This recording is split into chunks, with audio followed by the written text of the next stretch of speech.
Hi, welcome to the Mom Files, Moments of Motherhood podcast, a place where the hard things have room to exist without shame. If you're a mom, you'll get realistic routines, gentle validation, and encouragement to try new things. We're here to be your village, a judgment-free zone for modern motherhood. Take what fits for you and leave the rest. We're happy you're here. Let's jump in.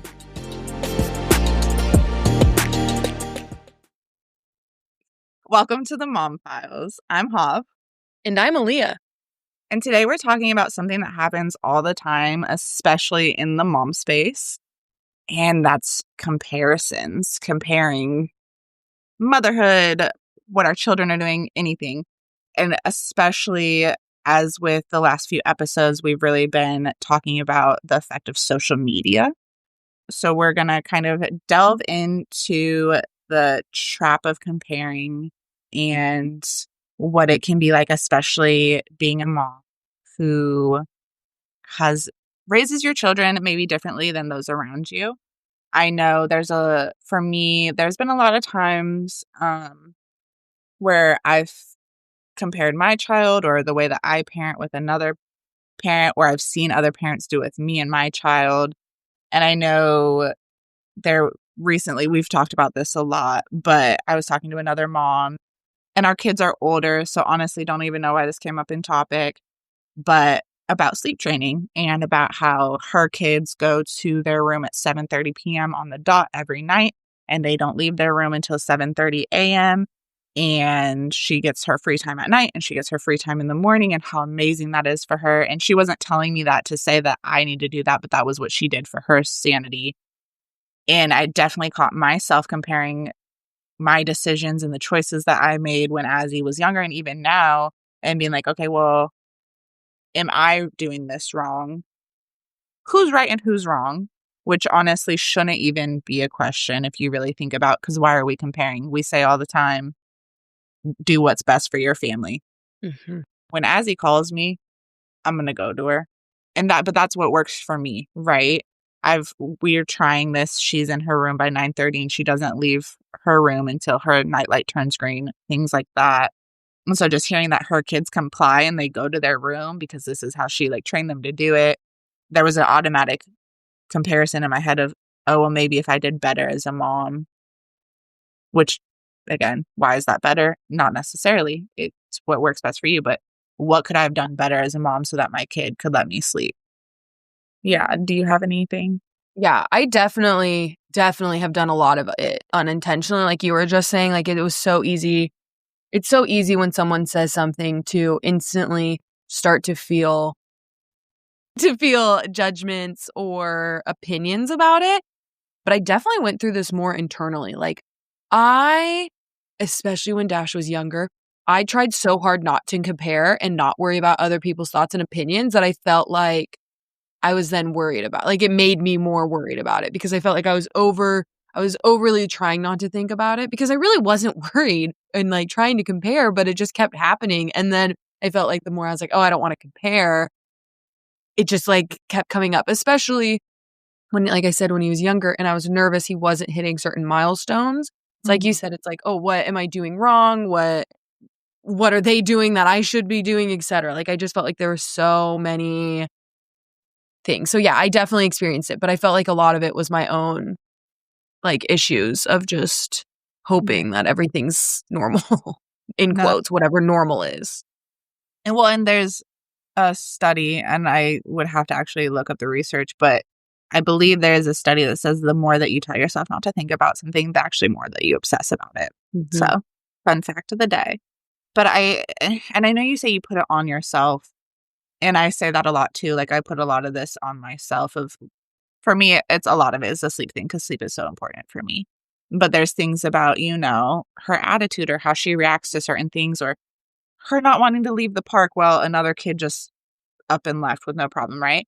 But I'm curious your thoughts on, how much do you think you putting that on yourself of comparing and feeling bad for comparing and whatnot actually might have been more so because that's what's done by moms constantly. We're hard on ourselves, right? But I know we can be harsh on each other. Yeah, I definitely think a lot of it comes from social media and other moms and stuff. And I think it too is because I feel, at least the way where I grew up, it felt like women always were kind of pitted against each other. And so sometimes, even if they aren't meaning to say it that way, I just take it that way. And I think that's a big part of it, where I do think, maybe they're saying something like, for example, with breastfeeding, maybe they're like, oh, I didn't find breastfeeding that hard. And then I take it badly, but sometimes I think they're just trying to share their experiences, or like be like, oh, well, that's not what happened for me, even though, but it can come off wrong. So I do think there is a lot of the way it's worded or how it's said that we might not intentionally, but it does seep in, especially on social media. Someone makes a post, like you said, with sleep training. If they say like, oh, I did sleep training this way, when you read it, it kind of makes it sound like my way is superior, or this is the only, and so I do think there's a lot of that when it comes to words that are used. I think you make a great point. It's more so how you say it, not necessarily what you say. Because I think that for me too, that's a lot of things where I'll start comparing myself of like, oh, I'm not doing this, or, ooh, I'm doing this way better than the next person. But a lot of it is definitely like offside remarks that aren't intended to hurt you necessarily, or even hurt the person that they're talking about. And I've been guilty of it too, where, you see a kid behaving a certain way in the grocery store and you're automatic, "Oh, not my kid." Right. She wouldn't, things like that, where you're not like, oh, you're a bad mom, but like, this is how we do it in my family, right? The sleep training, the nursing. I know for me, nursing was so easy, Right. like unbelievably easy. And I definitely know that when other moms would be like, oh, like, even just checking in on me, how are you? Nursing was so hard for me. Me even just being like, brushing it off, right? That can be a way to like negatively make them think that they're lesser because it was harder for them, where it's just how our bodies work. Right. Versus maybe wording and be like, oh, thanks for checking in. Like, this has actually been one of the easier parts of the journey for me, my body, just naturally. But it's, we don't think to talk like that because we're not children and we're not holding everybody's hands, right? We're tired and there's so much going on. But I think you make a really good point how you say it. Yeah, and I think too, like, I know like you said, I'm notorious for just trying to relate to people. Like, I want you to feel like I understand you and stuff. And so sometimes I feel like it comes across as invalidating or and so, yeah, I agree. I think it can be so easy to do. But I think it's also a reminder for us, like for me, I try and remind myself when people are talking to me, like, they aren't doing it to make me feel bad. Like, they're just sharing their like their experiences. And I do think part of it is the climate that we're living in. It feels like everything's so negative and angry. And so I'm afraid everyone's coming off to me as negative and angry, but I'm like, a lot of times that's not actually the case. Yeah. So I agree with you. Yeah. And I think the social media impact of it too is when we're saying things that without social media maybe wouldn't have even sparked any kind of thought, right? But sleep training is such a big one. I know on my social media, and these social media influencers who are sleep training influencers, they're making money off of it, Right. which I have to remind myself. So of course they're going to say, you're doing this wrong with your kid because you need to be getting my course and doing this, this, and this. So then you separate that. Somebody comes over to my house and says, oh, give her, you should just try giving her a bottle and putting her in the crib. Right. I automatically go, oop, I was just reading on social media, I'm doing it all wrong. And now you think that I'm doing it all wrong. And maybe I do need to spend all my money and all my time focusing on this. And maybe I'm a bad mom because I'm doing it differently. Whereas in reality, they're just saying, hey, like, you look stressed out. Maybe give it a try. And I know for me, a lot of times it's hard for me to get advice that I don't want, because then it makes me I'm like, okay, well, I'm wrong. Right. No. I also hate getting advice that I don't want. And so a lot of times I do try and just like, oh, thank you, But I think you made an excellent point. It's like the moms that are struggling feel unseen and are ashamed. But at the same time, it's like, for example, because I had a pretty good, obviously there was moments that are rough, but I had a good breastfeeding journey as well. Then you also feel like the moms that are doing, in quotes, well, feel pressure to stay that, like, they don't feel like they can feel that way, or they feel guilt, they feel guilty for it, or whatever it is. And so I do think there is it really causes a divide between the women. And I do think that's where it kind of comes from, what we were talking about earlier, where we're the harshest to each other. I think the more we divide ourselves, it's just hard. Feels like we're not allowed to have both joy and struggle. Like you can't, it's like you can either be in the happy group or you can be in the sad group, but Yeah. you can't, you can't have both. Or only finding moms that mom just like you. I Right. know I had somebody who asked me, she was like, do you let your kids play with kids whose parents parent differently than you? And I think at first my reaction was like, well, yeah, why would I want to put my kid around another kid who's parented differently, because it goes against what I am saying. But then the more that I think about it, why are we like separating ourselves, like you said, into these groups of like either we're doing it right and you're doing it wrong? I have so many friends who parent their kids so differently, but we were so close before we all had kids that it's not even a thought to me. But the more that I think about it, as he gets to see so many different types of families Right. and lifestyles and discipline types, and whether we agree with them or we don't agree with them, I think it can be really good for us as moms and for the kids to see that, like, and not everybody's treated the same way. Not everybody has the same family. Not everybody has mom and dad in the house. Not There's like so many different things. Whereas if I just keep you in this bubble with like-minded families, you're never going to see anything different. Yeah. And I think that also is a good reminder that it reminds us as adults that just because we do it one way doesn't mean it's the only way to do it and that's the right way to do it. So I'm like, just because someone's parenting differently from you doesn't mean it's wrong and doesn't mean what they're doing is bad. It's just Yeah. different, Because I think when you do start to separate yourselves, it's kind of like you're turning them almost into like a villain. You're being like, well, what they're doing is wrong or bad, and I'm like, that's not entirely the case. You might not want to live like that, but I'm like, that doesn't. And obviously there's some things that are don't Right. fall in those. But a lot of the stuff, it's like, just because, for example, maybe, it's a single mom doesn't mean the way that she does it is wrong. It's just different because her life is way different from yours. So yeah, I think that's an excellent point, that it can be easy to be like, well, it's not like us. But at the same time, it's like you can learn a lot from other people. And it's just a good reminder for us as adults that there's a lot of ways to do things. Exactly. And I think that's it with the comparison trap is like, I know when I first started my motherhood journey, I thought there was a lot of comparing going on. But then I realized you can't compare apples and oranges, right? We parent so differently. And thankfully, in our friend group and the people that are around us, there is no like dangerous aspects to any of them. So I No, get no. to see a lot of different parenting, but like, you know what I'm saying? Like, you get to see a lot of different parenting, and to then also have those same people who are parents who parent different. Maybe they sleep train, maybe their kids being in daycare, maybe they weren't breastfed, maybe there's a lot of things that can be done very differently.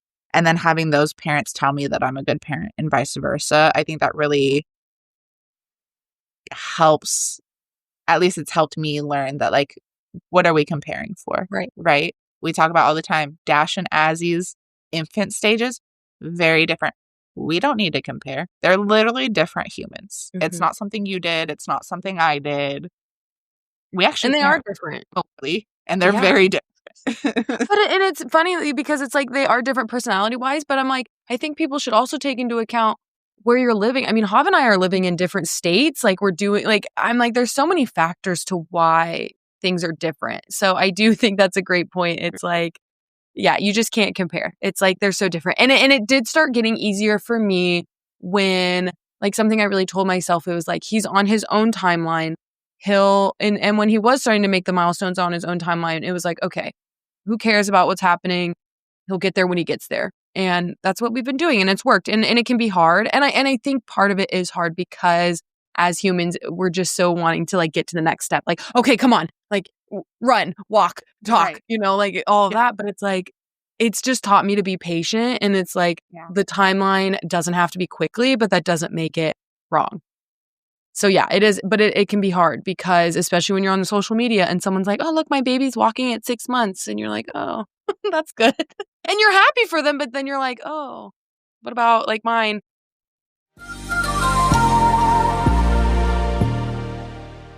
Do you have a podcast and a pile of laundry staring you down? Are you questioning your life choices during nap time or working at midnight with one eye open and 3 tabs running? Yeah, same. We've lived that chaos. Hey, still live in it. That's why we offer podcast editing and post-production services for the moms who have things to say, but zero time to do all the things. Let us help you get your voice out there without losing your mind, your message, or your weekend. Think less burnout, more snuggles. Less tech stress, more talking to your audience in peace. Interested? Tap the link in the description to learn more. Plus, we offer free discovery calls, no pressure, just real talk to see if we vibe. Let's make podcasting easier because you're already doing enough.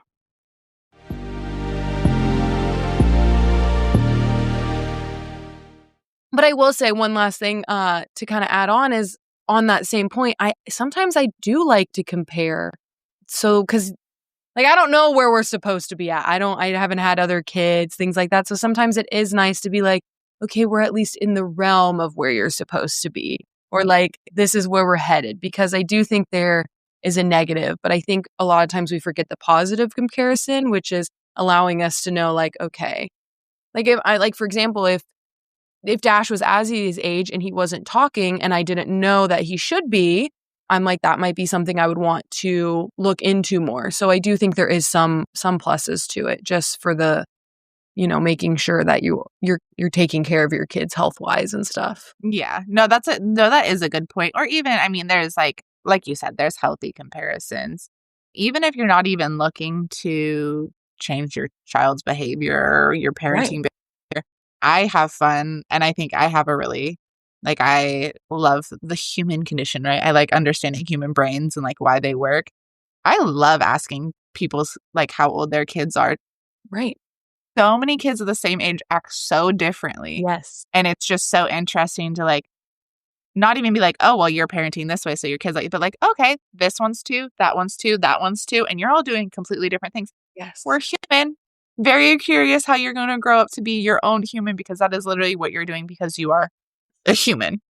But yeah, no, I think there's definitely positive comparisons. I think where it then becomes an issue is when you fall into literally like telling yourself that you're doing things wrong and stuff like that. And I know I've talked about I feel really bad sometimes when parents compare their kids to Azzy on certain things. She's not perfect at everything. But it is always that like, oh, she talks so well. She climbs so well. How old is she? She's only 3. Oh my God, my kid's 3 too. When's their birthday? Oh, how'd you do that? That's when it's like, okay. Right. There's nothing that I just helped cultivate. She likes to climb. I stand under her when she climbs. Mm-hmm. Yeah, I agree. I think once it becomes a trap of like you comparing and questioning your worth and things like that, yeah, I agree. That's when it becomes an issue. And I think that kind of leads us into, if maybe you are someone that you are kind of in the comparison trap, I think one of the first things you can do to protect your peace is either leave a conversation if it is making you feel that way, because sometimes that's just the best thing for you. Or if it comes on social media, it might be time to unfollow the accounts that are overwhelming you. Or maybe if you're not ready to unfollow, maybe you mute them, or, maybe you only check them once a week, something like that, because maybe you do still really like those people, but you're just not in the right headspace. So that's definitely one thing I think you can do to protect your peace if you are kind of in that comparison trap. Yeah, absolutely. If you're like me and you don't like advice, don't ask for it. No, I'm kidding. I think it's fair to want to complain about some things or, express that you're having a hard time with some things and not necessarily need advice. So I think there is also, like you said, surrounding, for social media, if it's not coinciding with what you need mentally, taking a break from it, but also with your friends, again, communicate like, hey, this is something that I just need to get off my chest. I'm not looking for a solve. And then that was a big one for me when we were going through like deciding to co-sleep or whatnot. I would complain a lot about not getting sleep, and my friends automatically were going into fix it mode and you should try this. And I tried all of that. So then the next time being like, hey, I'm not going to change anything. I'm just really tired. Just being upfront that like, hey, I just want to complain a little bit, or whatever the case, it might not be complaining. But I think communication, like we always say, is a really big one for helping yourself. But then I think we also can think about how we respond to people and starting and initiating that change, right? So I know for me, I like to fix things for my friends too. I always want to give advice. I'm trying to more now, go with the like, that's hard. How are you doing? How are you feeling? And then opening it up. Like, would you like some examples of things that I tried that maybe did work or didn't work for me, you might want to try? And if they want the advice, then great. But I'm not giving it to you. I'm not saying this is what worked for me. I'm just saying these are things that I learned that I tried. Some worked for me, some didn't. We're not comparing. Here's just my research kind of thing, if you want it. But I think staying away from pushing that on people unless they are asking for help is important. Yeah, I agree with you. I think, like you said, being kind of like a soundboard in support. So like, I know for some things that helped me when, I was going through, how I was like, I remember feeling like that, you're not alone in this, remember like you're doing great. Like sometimes moms just need that little, like, I know for me, it was just nice sometimes to hear like, hey, you're doing a great job, where you're at right now. Like sometimes that is all you need. But I think too, with that, it's trying to find some solidarity in where you're at. So maybe if you don't have mom friends in person, maybe you find that, online. Maybe it's, I don't know, maybe you do find it in person. There's a lot of places, but I do think finding a space that you can be real honest and whatnot can help, just because like Hoff said, sometimes you just need to get it off your chest. You aren't really looking for advice and you just want to be like, this sucks, and that's okay. But I also think it's just a reminder to be gentle with yourself. Like your experience doesn't have to match anyone else's, especially when it comes to social media and most of it's a highlight reel. So remember, you're the perfect mom for your baby and no one else can do it the way you can. So, it can be so easy to get caught up. But I think, yeah. And when you are starting to feel like, it's just a reminder that you know what's best and you're in your situation. You're not in those people's situation. Yeah, absolutely. I think that is all really important. And I would just add if you do, I know I joined because my good friends were not having children when Right. and Aaliyah, you probably express this more than I can. I remember when you got pregnant and you had Dash, you were like, oh, like I understood what you were saying, but I didn't understand what you were saying. Like I felt for you, but I didn't know what it felt like. And I had my mom Facebook groups and stuff. But the one thing about that is to protect my peace, I actually didn't post in them. I would read and get solidarity from knowing that there was other people out there doing it like me. But some people are cruel, and I did not want that feeling of hating somebody that I didn't know because they commented something rude or whatever. There's lots of Facebook groups and Instagram groups and stuff like that where it's monitored and people aren't like that. But that just to say, it is a very big difference of knowing that your friend is going through something when you haven't gone through it. You can be empathetic and you can be understanding, but it's not quite the same thing as talking to another mom who doesn't get any sleep and truly is in it. Yes. And I think that's a good point. I think maybe if you aren't a mom yet, or maybe you're a new mom and you don't have other mom friends, stuff like that, it's something that Hoff said earlier. You can be like, that sounds really hard. How are you doing? Like maybe you aren't trying to relate, but you're just still trying to be that sounding ear. Because it is not, I agree. Because I would try to understand, but it's just, you don't understand unless you're in it.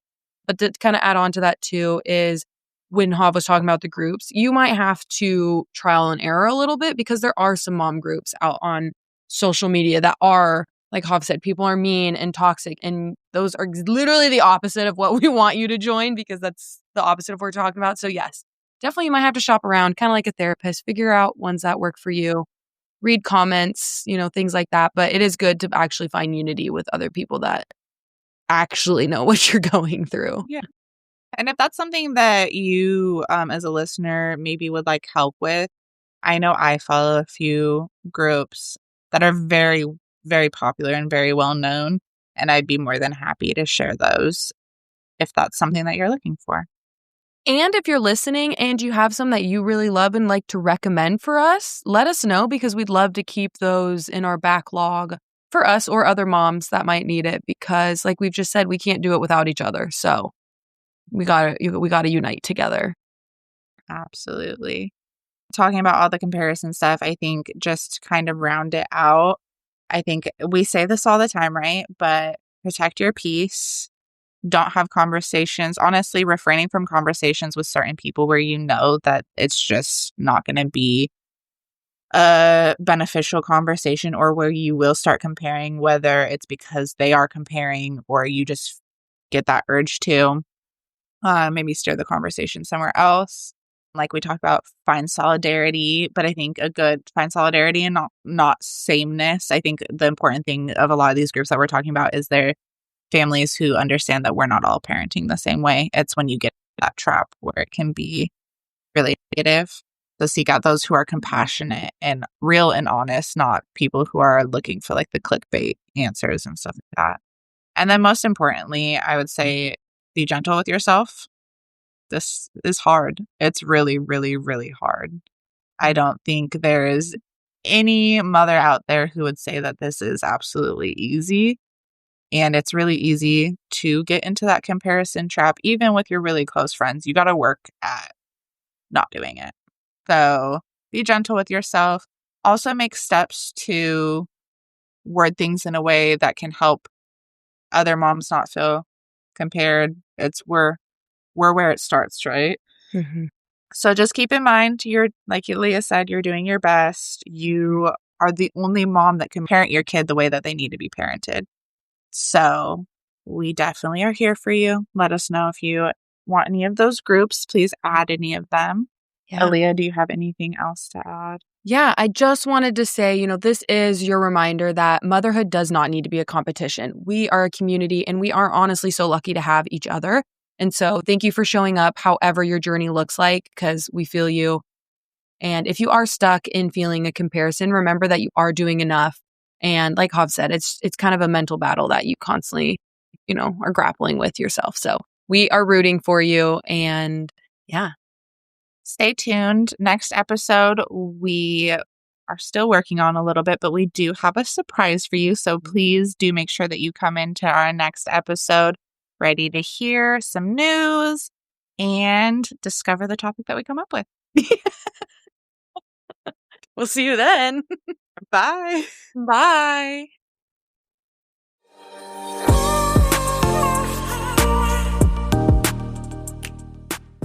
Thanks for sharing your time with us today.